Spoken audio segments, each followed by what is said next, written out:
We can turn Room on the Broom into a musical story by adding some sounds that we can make with our voices, using our bodies, and also maybe some things that you find in your own home. So I've got a couple of wooden spoons here and a piece of paper. At the end of most of the sections, we hear the witch tapped her broomstick and whoosh, she was gone. And we're going to turn this bit into a musical part of the story that we can do every time we hear it. We're going to start by making a fabulous whooshing sound with our voices and really concentrating on the shh bit at the end of the word. And we're going to imagine that the broomstick is going past us really fast, and we're going to do it like this. Whoosh! Can you try that with me? Whoosh! Before we do the whoosh, the witch taps her broomstick, and we could use our wooden spoons for this. If you haven't got wooden spoons, you could knock on a table or tap your knees. So this is what we'll do. The witch tapped her broomstick and whoosh, they were gone. Shall we try that together? The witch tapped her broomstick and whoosh, they were gone. We could also turn this bit into a song by putting some notes on it. Something like this. The witch tapped her broomstick and whoosh, they were gone.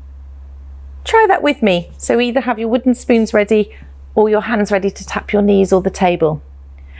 The witch tapped her broomstick and whoosh, they were gone. So you could sing that and do those sounds every time we hear that bit of the story, or you could make up your own tune if you'd like to. We have some other words as we go through the story that we could also do some things with. We have the wind, and the wind is mentioned as stormy or wild. We can use our voices for this and also our arms to imagine that it's really, really windy and things are being blown around. And we can make windy sounds with our voices like this.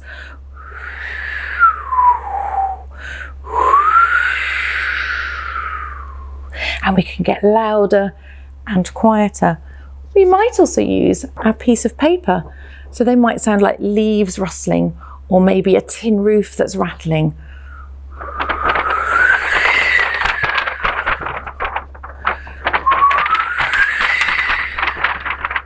Have a go at joining in with me. It's getting louder and quieter. Or maybe you can find something else that might make sounds like that as well.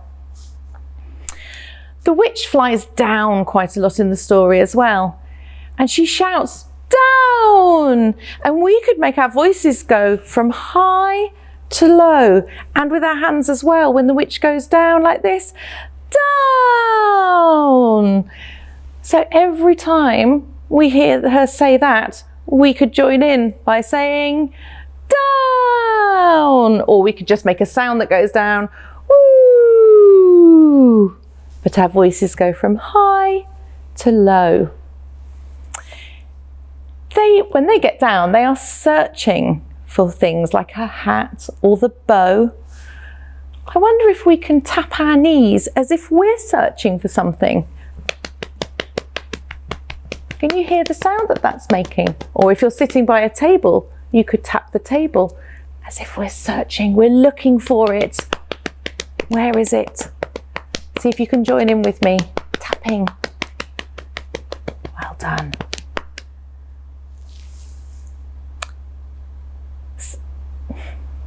Sorry. Carry on.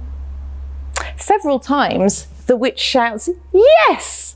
Now I wonder if we can all be witches at that point when she says yes. Find me a little finger like this, like a witch's finger.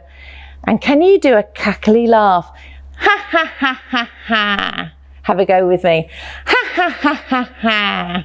And that could be our witch's cackle every time the witch shouts yes.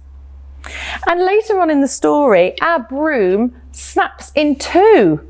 And we could use our spoons again, or you could tap your knees or the table and we could make a cracking noise, and the broom snapped in two. And just one tap sounds like the broom is breaking into two pieces. There are lots of places in this story that you could make your own sounds. We've got all the animals. So have a play with it and see what sounds you can make, or have a go at the different voices, or maybe try some of the things that we've suggested, or even make up your own sounds. But there's lots of ways that you can do that. So you could ask and find some things that you could tap. You could tap your own bodies, clap your hands, or use your voices in many different ways. But have fun turning Room on the Broom into a fabulous musical story.